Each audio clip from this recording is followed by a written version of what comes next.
안녕하세요. 하루 필수 말씀 충전 하필 큐티 조정환입니다. 며칠 동안 굉장히 힘든 이야기들을 우리가 지나왔습니다. 도덕적으로 문제가 있었고 깊은 상징적 메시지들이 있는 그런 본문들이었죠. 오늘은 좀 읽기가 편한 우리가 잘 아는 본문인데요. 몇 가지 부분을 좀 살펴보고 반복되는 내용들에 대해서 생각해 볼 겁니다. 오늘은 조금 가볍지 않을까 생각을 해봅니다. 오늘 읽을 하나님 말씀은 창세기 41장 1절에서 16절 말씀입니다. 그로부터 만 2년이 지나서 바로가 꿈을 꾸었다. 그가 나일 강가에 서 있는데 잘생기고 살이 찐 암소 7마리가 강에서 올라와서 갈밭에서 풀을 뜯는다. 그 뒤를 이어서 흉측하고 야윈 다른 암소 7마리가 강에서 올라와서 먼저 올라온 소들과 함께 강가에 선다.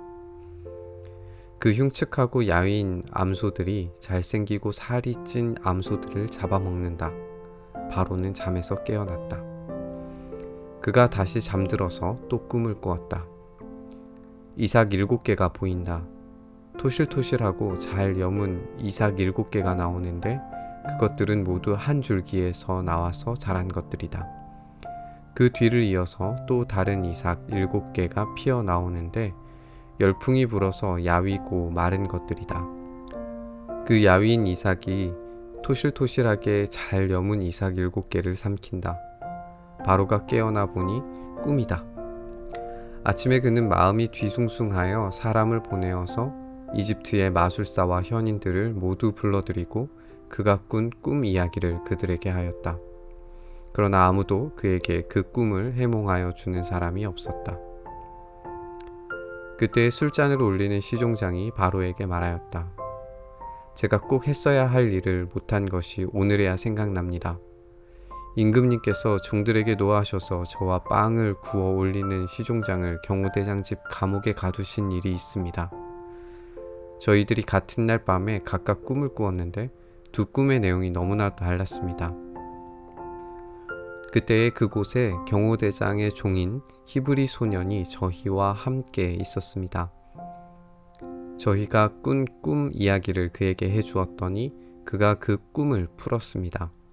저희 두 사람에게 제각기 그 꿈을 해몽하여 주었던 것입니다.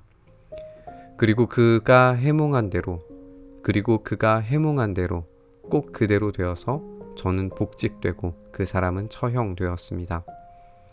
이 말을 듣고서 바로가 사람을 보내어 요셉을 불러오게 하였고 사람들은 곧바로 그를 구덩이에서 끌어내었다. 요셉이 수염을 깎고 옷을 갈아입고 바로 앞으로 나아가니 바로가 요셉에게 말하였다. 내가 꿈을 하나 꾸었는데 그것을 해몽할 수 있는 사람이 없다. 나는 내가 꿈 이야기를 들으면 잘 푼다고 들었다. 그래서 너를 불렀다. 요셉이 바로에게 대답하였다. 저에게는 그런 능력이 없습니다. 임금님께서 기뻐하실 대답은 하나님이 해주실 것입니다. 바로의 꿈은 두 가지입니다. 잘생기고 살찐 암소 7마리가 풀을 뜯고 있는데 흉측하고 야윈 암소 7마리가 살찐 암소를 잡아먹습니다. 두 번째는 잘 여문 이삭 7개가 나오는데 한 줄기에 나와서 토실토실한 모습입니다.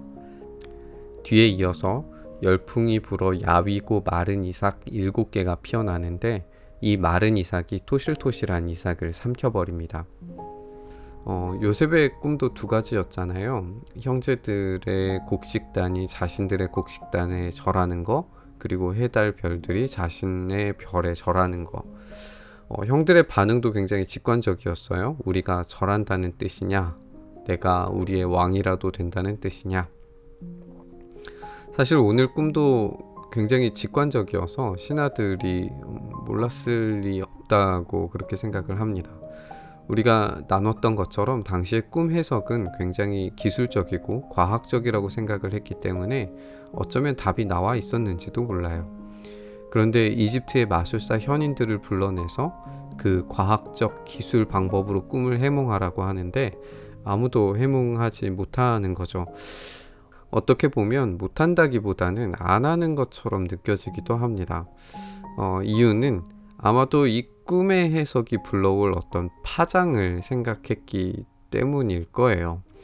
어떤 식으로든지, 그러니까 긍정적으로든 부정적으로든 극단적인 선택의 기로가 될 겁니다. 술 맡은 관원과 떡 맡은 관원의 두 꿈 이야기를 생각을 해보면 그 꿈의 해석의 결과에 따라서 완전히 뒤바뀐 운명을 겪었다라고 그렇게 오늘 본문에서도 나오잖아요. 그러니까 지금 마술사들과 현인들도 똑같은 입장이었을 거예요.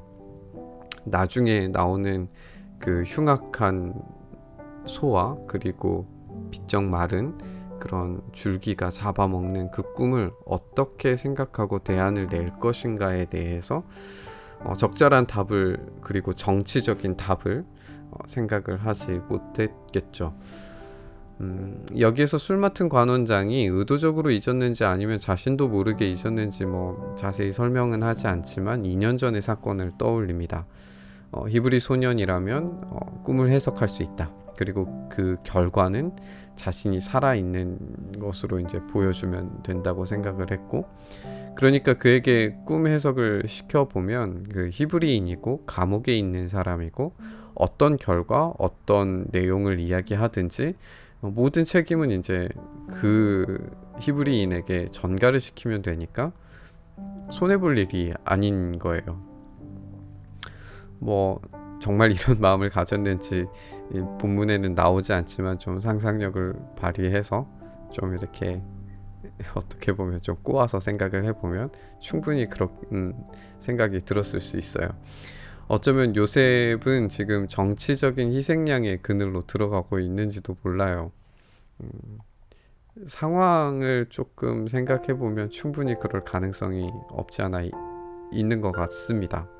좀 그러니까 우리가 이 텍스트를 읽을 때 어떤 신비적인 텍스트, 또 이게 모든 게 다 계시의 내용이기 때문에 그런 계시를 생각하면서 하나님께서 주시는 어떤 거룩한 말씀 이렇게 생각을 하면 이 현실적인 텍스트에서 우리가 좀 멀어지게 되는 경향이 있는데 굳이 그럴 필요 없다고 생각을 합니다. 네. 이런 이야기는 좀 다른 곳에서 또 해보죠. 어쨌든 이제 바로가 요셉을 부릅니다. 이집트 사람처럼 수염을 깎고 그리고 옷을 갈아입고 바로 앞으로 나아갑니다. 우리가 한 가지 기억해야 될 거는 당시에 파라오는 라의 아들이에요. 그러니까 최고 신의 아들입니다. 이 라의 아들이 호루스라고 하는 신인데 실제로 이제 파라오는 이 호루스가 실제 인간 세상에 보이는 통치자로 권좌에 앉아 있는 것이라고 생각을 했어요. 그래서 이제 호루스가 죽고 다시 부활하는 어떤 그런 이미지들이 있는데 그 신의 아들, 그러니까 호루스의 아들이 또다시 호루스의 영을 받아서 이제 권좌에 앉아 있는 그런 모습으로 계속해서 반복되는 그런 신의 아들의 이미지를 담고 있습니다. 그런 파라오가 신인이 꿈을 해몽할 수 있는 사람이 없는데 네가 꿈을 잘 푼다고 하니까 너를 불렀다라고 지금 그렇게 이야기하는 거예요. 여기서 요셉은 굉장히 겸손하면서도 아주 단호한 신앙의 고백을 담습니다. 내용을 좀 살펴보면 저에게 그런 능력이 없습니다. 파라오에게 샬롬을 주는 대답, 그러니까 좋은 대답을 주는 것은 오로지 하나님이 하실 것입니다. 우리가 이 내용을 좀 다시 생각을 해보면 첫 번째로는 자신을 낮춰요. 나에게는 그런 능력이 없습니다. 이렇게 이야기를 하죠. 그리고 두 번째는 파라오에게 샬롬을 준다는 어떤 확신을 담은 대답과 더불어서 이 꿈의 해몽은 다른 마술사나 현인들이 하는 과학기술이 아니라 하나님께서 하시는 계시로서 이루어질 것이다 라고 그렇게 선언합니다. 마치 약간 선지자 느낌이에요. 그러니까 지금 자신은 신적인 어떤 대리자로서 라의 아들 호루스 앞에 서 있다는 어떤 당당한 신앙 고백으로서 당신에게 지금 하나님의 메시지를 내가 전달하겠습니다 라고 하는 엄청난, 그때 당시에 최고의 권력자인 이 라의 아들 호루스의 현신인 바로 앞에서 정말 당당하게 이야기하고 있는 거예요. 이런 요셉의 신앙적인 확신과 담대함, 그리고 어떤 정치적인 이슈들이 가득한 그 궁궐 안에서 자신의 잘 닦여진 실력 위에 이런 위대한 어떤 고백을 담아서 선언을 하고 있습니다. 그럼에도 불구하고 이 요셉은 자신의 실력을 감추고 오직 하나님만을 높여드리는데 자신의 포커스를 두고 있어요. 우리가 연예인들이 영광스러운 어떤 상을 받고 난 다음에 그 상을 하나님께로 돌릴 때 이 신앙인들의 가슴이 함께 이렇게 뭉클하고 기쁜 것은 그들의 실력을 인정받았지만 그들의 실력은 낮추고 하나님을 높이기 때문에 아마 그런 뭉클함을 같이 경험하고 공유하게 되는 것 같아요. 그런데 이제 그런 분들의 삶이 그들의 실력과 하나님을 드러내는데 충분하지 않다면, 그들이 이제 실수하는 삶으로 이제 나아간다면 하나님의 이름과 더불어서 그런 가치가 땅에 떨어지고 말 거예요. 요셉은 감옥 안에서 분명히 이 신앙과 그리고 삶의 성숙 그리고 실력을 닦아냈어요. 신앙적인 부분도 우리가 계속해서 이제 하나님께서 하신다라고 하는 건 우리가 어제도 함께 나눴지만 그런 부분들을 잘 닦아냈고, 또 삶의 성숙, 그러니까 이 10년 동안을 감옥에 갇히면서 있었던 그런 성숙의 기간들을 갖췄고, 그리고 관리자로서의 역할을 계속 해오면서 어떤 이런 신앙, 삶의 성숙, 실력을 잘 균형 있게 맞추어 갔어요. 분명히 자기를 높이고 드러낼 줄만 알았던 관리자에서 자기를 낮추지만 분명히 높여야 할 것이 무엇인지, 그리고 이 시대와 상황과 환경 속에서 어떤 대안을 내는 것이 정치적으로 합당한 판단일 것인지, 그들의 거짓된 과학 기술보다 하나님께서 주시는 지혜로 말하는 계시와 같은 말씀이 얼마나 탁월한 것인지 실력으로 증명해냅니다. 오늘 우리의 삶도 이런 확신과 담대함, 그리고 실력으로 뒷받침되는 그런 겸손한 삶을 살아낼 수 있었으면 좋겠습니다. 오늘 여러분의 삶이 그런 신앙, 삶의 성숙, 실력이 균형 잡힌 삶이 되시기를 축복합니다. 하나님, 우리가 요셉의 이야기를 생각하고 묵상하면서 바로 앞에서도 파라오 앞에서도 자신을 숙이고 낮추는 데에 급급한 게 아니라 오로지 겸손함으로 하나님의 영광스러운 능력과 계시의 그 위대한 능력을 당당하게 선언할 수 있는 요셉의 모습을 발견했습니다.